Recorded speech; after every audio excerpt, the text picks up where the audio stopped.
వినాయకుడికి మోదకాలు, కృష్ణుడికి అటుకులు, ఇలా ఒక్కో దేవునికి ఒక్కో రకమైన నైవేద్యాన్ని సమర్పిస్తుంటారు. అలాగే హనుమంతుడికి వడమాల సమర్పిస్తారు. దీని వెనక ఓ కథ ప్రాచుర్యంలో ఉంది. పసివాడిగా ఉన్న హనుమంతుడు కనిపించిన ప్రతిదాన్ని తినాలనుకుంటాడు. ఎర్రగా కనిపిస్తున్న సూర్యుణ్ణి చూసి పండుగ భ్రమపడి దాన్ని అందుకోవాలని వేగంగా వెళుతుంటాడు.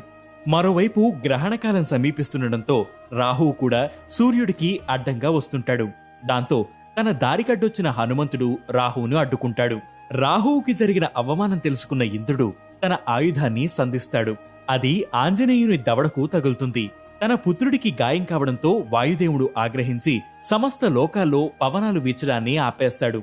దాంతో దేవతలంతా దిగివచ్చి వాయుదేవుణ్ణి శాంతింపచేసేందుకు ఆంజనేయుడికి తమ వర్ధున్న వరాలను ప్రసాదిస్తారు. ఆ సమయంలో రాహువు కూడా హనుమంతుణ్ణి ఆరాధించేందుకు వచ్చిన వారు మినుములతో చేసిన వడలను నైవేద్యంగా పెడితే వారి రాహుదోషాలు తొలగిపోతాయని వరమిస్తాడు.